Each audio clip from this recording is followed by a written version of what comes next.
Por que é tão difícil as pessoas serem autênticas?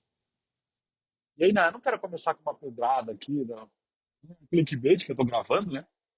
Mas por que é tão difícil da gente ser autêntico e conseguir se expressar de forma honesta sobre as coisas que a gente gosta e as coisas do jeito que a gente vê? Vamos bater um papo sobre isso.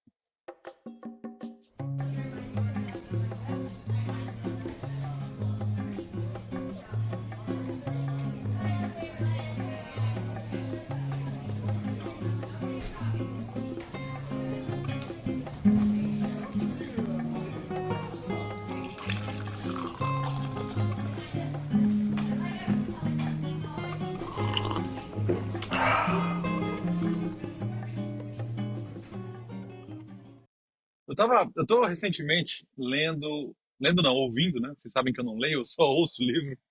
Eu tô ouvindo o audiobook do Reggie Fils-Aimé, que para quem é nerdola e joga videogame assim como este que vos fala, conhece ele daquelas conferências da E3, das grandes conferências das empresas de videogame, quando rolavam as divulgações de novos jogos, novas tecnologias, novas versões dos videogames, etc., dos consoles, né? E o Red Fils-Aimé, ele é um cara alto, você vai com certeza lembrar dele, que sempre apresentava os painéis da Nintendo. Ele, não sei se ele é o head de desenvolvimento ou o head de marketing da Nintendo, e ele sempre compartilhava o palco com outros figurões da Nintendo, como por exemplo o Shigeru Miyamoto, que é o criador do Mario, né? E uma figura que está aí carimbada, sempre aparece nos eventos da Nintendo. Então, o livro dele é muito interessante, eu recomendo demais para quem gosta tanto de saber mais sobre a indústria dos games, quanto também saber mais sobre ter essa visão corporativa de como que as indústrias de games se comportam, se estruturam. Ele conta um pouco disso, mas a parte que eu quero destacar aqui é quando ele fala da trajetória dele. Ele é um cara, ele é americano, ele cresceu, não lembro se ele nasceu, mas ele cresceu no Bronx, ali nos arredores de Nova York, de Manhattan, né? É Nova York, arredores de Manhattan. Ele é americano, cresceu, não me lembro se ele nasceu ou se ele só cresceu, mas ele vem do Bronx. E ele passou por uma variedade muito grande de empresas diferentes. E isso foi uma das coisas que mais me chamou a atenção no livro. Porque tendo ele como um cara que é head de marketing ou head de divulgação de uma empresa como a Nintendo, uma empresa que está aí sempre na frente, né? É o top 3, vamos dizer, das grandes indústrias de videogame no mundo, junto com a Sony e a Microsoft, respectivamente seu PlayStation e o seu Xbox. E então eu imaginava que ele é um cara que tinha uma formação específica já nesse ramo, alguma coisa voltada à tecnologia, ou até mesmo a games, de alguma forma vinculado à indústria.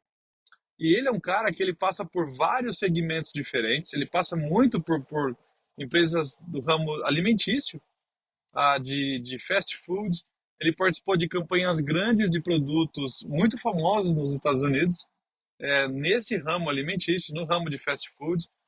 E é interessante ver como que ele acabou pulando de negócio em negócio, diferentes ramos, até chegar na Nintendo. Mas aí eu quero pegar uma passagem específica que ele menciona no livro, onde em uma dessas empresas ele estava há pouco tempo, se não me engano, 1 ano e meio, 2 anos, como head de marketing dessa empresa. Ele, boa parte do tempo, a maior parte do tempo, atua como em cargos de liderança de marketing, que é a área dele, a área que ele é apaixonado. E ele desenvolve uma equipe, uma campanha toda em volta de um produto, e é um sucesso tremendo. Após o lançamento do produto, após as campanhas de marketing terem sido já exauridas, né, ter sido, a campanha ter acabado, eles recolhem um resultado muito grande, muito além do esperado, que era para aquele produto. E aí ele encontra um problema que é muito peculiar de empresas que fazem parte de uma holding, que fazem parte de um grupo de investidores que detém aí um grupo de empresas. Esses caras, não tinham interesse em crescer demais aquela empresa, porque ela é só um investimento de passagem. Foi uma empresa que foi comprada e seria no futuro vendida para gerar caixa, gerar margem de lucro para futuros investimentos. O que aconteceu é que esse produto em que o Red com a equipe dele lançou fez tanto sucesso, tinha um potencial tão grande para crescimento, mas ele dependia de investimento para crescer. Então, esse grupo de investidores tinha que injetar dinheiro na empresa para mais equipamentos, para mais mão de obra, para mais estrutura em geral, para poder alavancar aquele produto, por consequência, a empresa e ter um crescimento maior no ramo onde eles estavam inseridos. Mas não fazia parte dos planos daquela não, da holding, do grupo de investidores, injetar dinheiro nessa empresa, injetar mais capital. E eles pediram para que eles freassem o crescimento daquele produto para que ele tivesse um nível médio e conseguisse ser mantido com os recursos já existentes na empresa. Claro que essa informação, depois divulgada para o time, ele conta no livro até que ela deu um baque muito grande na equipe, que desmotivou muita gente, que estava empolgada para crescer com o produto, empolgada para continuar alavancando a empresa.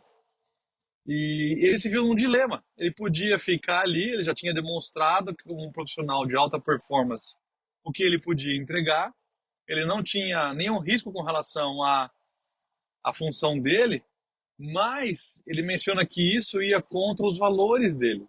Ele, como um cara de marketing apaixonado pelo marketing, ele tinha essa paixão, esse tesão em alavancar o produto, em desenvolver a empresa, em poder buscar sempre mais, em crescer no mercado.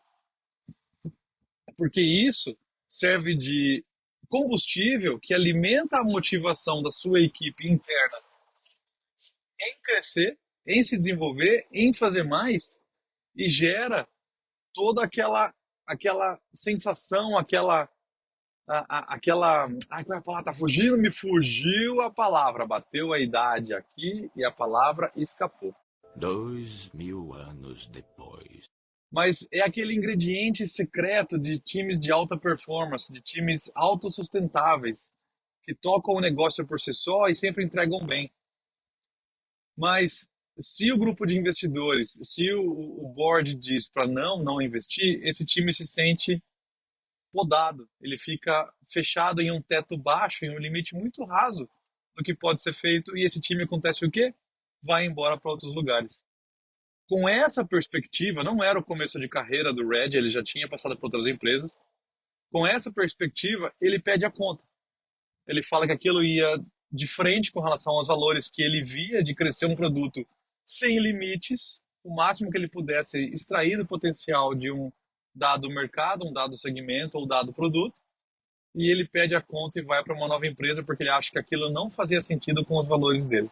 E esse trecho me pegou porque eu não esperava essa atitude. Mas isso faz todo sentido dado o perfil dele como uma pessoa que cresce e que é um cara que está sempre é o front-end aí das divulgações da Nintendo, com um cara que tem essa perspectiva, essa postura agressiva com relação ao crescimento, tanto do produto com que ele trabalha, com relação à sua própria carreira. Então ele viu que não tinha mais espaço para ele naquela empresa. E eu falei, caraca, isso é um exemplo tão grande relacionado a um outro assunto que eu queria trazer aqui para a gente debater, que é a questão do uso de máscaras no nosso ambiente de trabalho. O que eu quero dizer com máscaras? Eu conheço, você conhece, todo mundo conhece gente que se comporta de um jeito no ambiente de trabalho e se comporta de outro completamente diferente fora dele. Não estou dizendo só a pessoa que usa jargões como mindset, approach, feedback, etc. Ferramentas do dia a dia que a gente acaba usando no ambiente corporativo, mas porque fazem sentido, são ferramentas práticas que você acaba correlacionando com alguma coisa ali no seu dia a dia. Feedback foi um mau exemplo, porque feedback é uma baita ferramenta, na verdade. É muito mais que uma ferramenta, é uma necessidade para você desenvolver um time saudável e sustentável. Acho que é até um pouco além. Eu fui meio infeliz na minha colocação aqui. Mas eu quero ir além só do uso de jargões. Eu quero dizer à pessoa que ela realmente se comporta, ela é outra pessoa fora do trabalho. É como se ela vestisse o uniforme do trabalho, a roupa, botasse uma máscara de profissional disciplinado, de discurso afiado, e quando ela bate o cartão, sai da empresa, ela vira uma outra pessoa.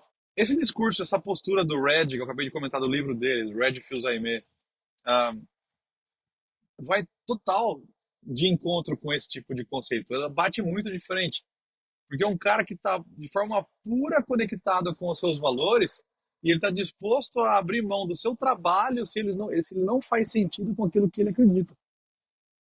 O cara que usa máscaras, ele vai com a onda, ele vai com a maré. Então, ele não liga. Se o board falar para ele, não, baixa aí o seu volume de crescimento para estar num nível mais intermediário, que se encaixa no nossa expectativa de crescimento, e faz isso. E fica aí, controla esse time, dá um jeito de motivar a equipe, mas fica aí nessa aguinha meio morna, não cresce muito não. Esse cara que usa máscaras, ele vai com isso, ele se flexibiliza para esse modelo, porque isso tá bom para ele. Bom, assim, agora que eu falei, eu repensei um pouco isso. Pode não só ser uma máscara, pode ser uma pessoa que aquilo tá bom, mas é uma pessoa de crescimento mediano, que ela não está buscando muito mais na vida, ou ela dá muito mais valor à estabilidade do trabalho dela do que de fato a crescer de forma tão agressiva como no caso que eu comentei do livro. Então, assim, tem as duas situações, né? Cada caso aí é um caso. Mas tem sim a pessoa que usa máscaras e que ela é muito diferente. Ela não está muito alinhada com aquilo que ela fala e aquilo que ela faz. Tem uma expressão em inglês que a gente fala que é o walk the talk, que é você anda nas suas palavras, né? Mais ou menos aí, tradução livre. Você faz aquilo que você fala e não só pede que os outros façam. Tem uma expressão em português horrorosa que é meio conectada com isso, que é faça o que eu falo, mas não faça o que eu faço. Esse é um exemplo horroroso de ditado popular, né? Que a gente faz aí o que eu tô te mandando, mas não me copia não, deixa que eu faço o que eu faço só eu faço porque eu posso fazer. Então, isso tudo vai de encontro com a questão de autenticidade que eu queria trazer aqui. Para gente ser autêntico, e eu tenho uma crença que excelência, ou você ser bom naquilo que você faz, está diretamente, intimamente ligado com a sua capacidade de ser autêntico ou autêntica. Por quê? Porque se você não é você mesmo, se você não tem a liberdade de dizer o que você pensa no seu trabalho, não tem a liberdade de usar o cabelo como você gosta de usar, não tem a liberdade de usar, de se expressar como você é de verdade. Se você não pode ser você mesmo, você nunca vai ser capaz de dar 100% de você para uma atividade, uma profissão, uma arte, um desenvolvimento, qualquer coisa que seja.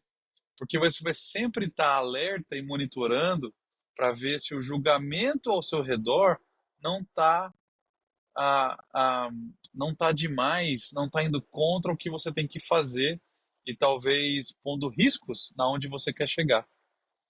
Se você é uma pessoa autêntica e você não liga muito para a opinião externa, você não carrega esse peso. Entende o que estou dizendo? O julgamento externo tem muito pouca influência nas suas ações, porque aquilo é o que você de fato acredita. Tome cuidado aí só, tem uma diferença entre você ligar o foda-se para a opinião externa e tomar atitudes que não façam tão sentido ao contexto que você está inserido. Eu estou dizendo você ser autêntico, mas dentro do contexto também. Ligar o foda-se, aí você tá um pouco, você relaxa com relação até à qualidade do seu trabalho, das coisas que você faz. Eu não estou dizendo nesse sentido. Eu estou dizendo muito mais em você não deixar esse relaxamento acontecer, não é ligar o foda-se, mas mesmo assim ser você mesmo. Não ter medo de, numa reunião com o seu CEO, com o seu chefe, falar o que você pensa, dar a sua opinião. Se aquilo for uma opinião contrária ao que o resto do grupo deu, mas que parece para você que é uma boa ideia. Ou você levantar a mão, fazer uma pergunta sem medo de ser julgado. Falar, galera, desculpa aí, não sei se todo mundo aqui entendeu, mas eu não entendi. A gente falou aqui já sobre a armadilha do óbvio. O óbvio, ele rouba da gente a chance de fazer perguntas importantes para o contexto por vergonha de julgamento. Isso é a gente deixar um pouquinho de lado ser autêntico para poder agradar o resto. Porque eu vou achar que o resto vai me julgar, falar, ah, essa galera já entendeu, eu vou passar de burro aqui, de idiota, se eu fizer essa pergunta. E isso em 99% dos casos não é verdade, não acontece, porque mais pessoas ali naquela sala, naquela reunião presencial ou virtual, tanto faz, vão ter a mesma dúvida. Ou vai ajudar até a engatar em questões que elas tenham junto com a sua e evoluir o assunto. Então, muito cuidado com isso. Isso a gente está deixando de lado a nossa autenticidade, porque, pô, eu não entendi ainda, eu quero fazer pergunta. Eu tenho uma opinião um pouco diferente que talvez colabore. Se o ambiente não é seguro para você se expressar e poder falar essas coisas, você vai perceber que isso vai te podando e vai te pesando, porque eu sempre tenho que levar em consideração o julgamento externo antes de tomar uma ação. E aí eu vou falar para você, isso é uma merda. Porque você nunca vai conseguir ser você mesmo 100% e chegar onde você quer, porque se você sempre carrega essa porra desse piano que é o julgamento alheio, que é o julgamento externo, que está ali te monitorando o tempo todo. Então, o que a gente faz? Bom, se você está inserido numa situação dessa, como eu expliquei agora, eu te recomendo fortemente a procurar um outro trabalho. Porque isso é, por natureza, um ambiente tóxico a você ser quem você é, a você poder chegar onde você quer chegar. Não precisa sair correndo, pelo amor de Deus, não vai correndo lá agora, dar um soco na mesa, bater o pau na mesa, ou qualquer outra parte íntima do seu corpo na mesa do seu chefe e pedir a conta. Não, não, não faça isso. Vai procurando outro trabalho enquanto você está empregado. É melhor procurar um trabalho enquanto você tem aí o seu emprego garantido do que estar desempregado. Então, assim, por favor, não tome atitudes extremas. Não estou dizendo aqui para ninguém sair correndo e pedir a conta. Não é isso, não façam isso. É de forma inteligente, de forma calculada. Vai procurando outra coisa. Porque e também tem assim, tem dois pontos, né? A questão de você procurar um ambiente onde você se encaixe, que é o que hoje em dia se fala em cultural fit, que é o encaixe cultural da empresa, a empresa que aceita esse tipo de coisa. E eu vou trazer de novo aqui o exemplo da Pixar, né, do livro que eu comentei antes, num outro episódio do Creativity Inc., que é narrado também o audiobook pelo um dos fundadores aí, criadores da Pixar, que é o Ed Catmull, um cara fantástico, um líder fantástico e que ele usa o termo conversas sinceras, ou a expressão em inglês candid conversations, que são conversas abertas, sinceras, francas com o time, sem medo de julgamento. E quanto isso era importante, na verdade, é um core business, é chave para o processo criativo da Pixar e ela chegar ao patamar de empresa em que ela chegou. Então, o ambiente tem que favorecer isso.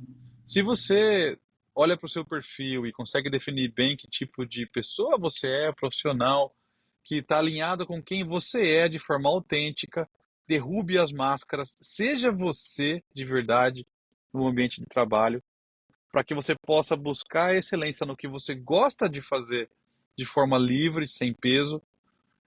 Então, tem duas frentes para você encarar aí. A primeira é achar essa empresa, esse emprego, essa profissão que não tenha essa toxicidade de julgamento e de forçar você a tomar atitudes que não estão alinhadas com quem você é um primeiro passo.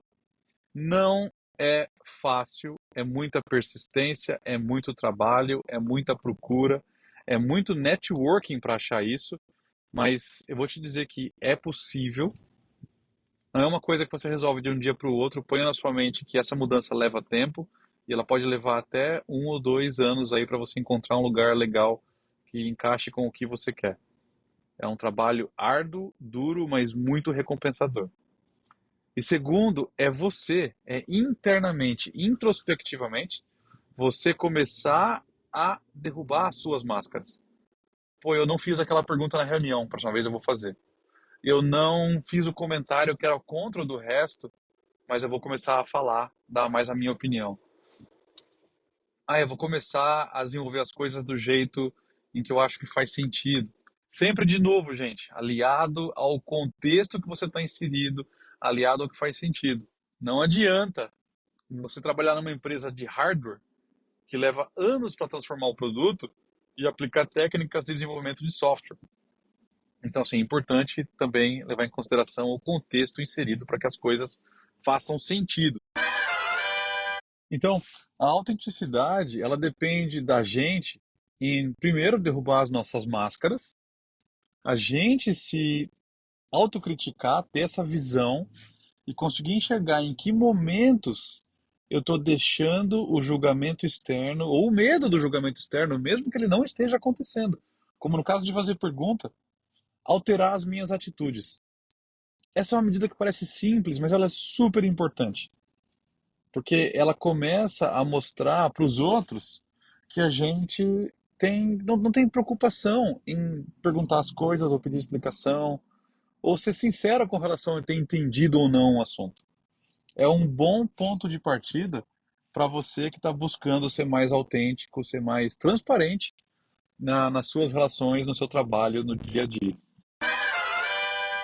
Um outro ponto importante disso tudo, que o Red Fils-Aimé menciona no livro, e um dos principais motivos com que ele menciona o porquê ter deixado a empresa após a meta do lançamento do produto ter sido podada pelo grupo de investidores, é porque ele fala que como líder, e aí a mensagem é para você que é líder agora, ele fala que como líder, o fato de ele aceitar uma meta que vai contra os valores pessoais dele prejudicaria a comunicação dele enquanto líder. E isso é muito, cara, isso eu achei isso muito profundo e muito valioso. Existe um termo que a gente usa em comunicação chamado congruência, que é, eu mencionei aqui do walk the talk, né? Então, você falar o que você faz, não só falar para os outros fazerem. A congruência é exatamente isso, é você mostrar que a sua linguagem corporal, ela está basicamente alinhada com a sua linguagem falada, com a seu speech. Então você faz e se comporta do jeito com que você está, ou de forma alinhada com o que você está falando. Isso passa uma mensagem inconsciente para as pessoas de que essa pessoa ela é sincera. Ela está dizendo coisas que eu estou vendo nela, assim, meu inconsciente está vendo que ela realmente se importa, que faz sentido, que está alinhado com valores pessoais dela.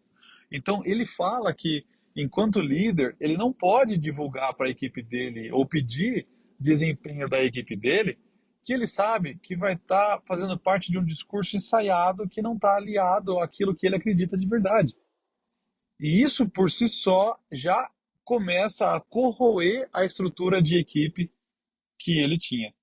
Eu achei isso do caralho. Isso mostra um caráter, uma força de caráter, assim, um alinhamento pessoal fantástico, que a gente, infelizmente, vê pouco em cargos de alta gestão.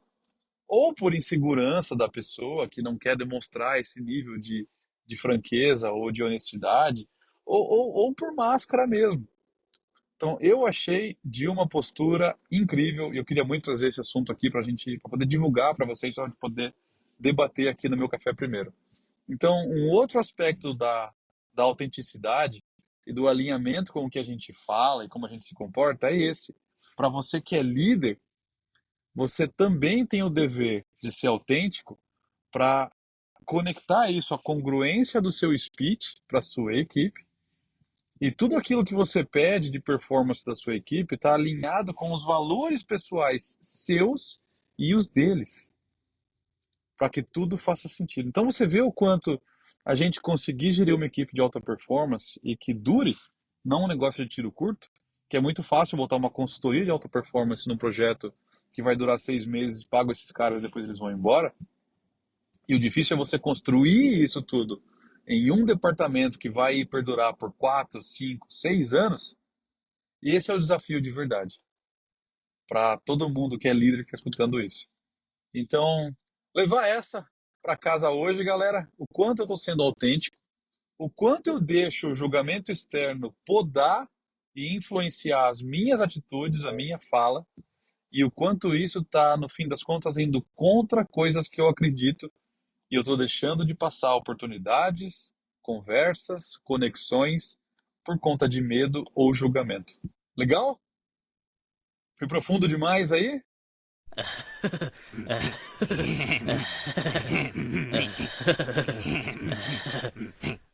Deixa nos comentários, me conta aí o que vocês acharam, me conta aí as experiências de vocês com máscaras no ambiente de trabalho e o quanto é difícil ser autêntico ou não é difícil ser autêntico. Me conta aí se a sua empresa é uma empresa que abraça esse tipo de iniciativa e ajuda as pessoas, motiva as pessoas a serem autênticas e honestas e francas em suas conversas.